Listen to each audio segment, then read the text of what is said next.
పోతాండే పాలెం రోడ్డుకి కింద పడినాడు బుల్లెట్ మీద మేము వచ్చి సాయం చేసి అతన్ని నోకులు పెరికి నోకులు వేసుకొని బయటికి పెరికినాము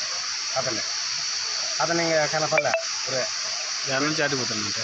ఖతర్నాలకి ఎక్కడ పోయినాడో తెలుగు అతన్ని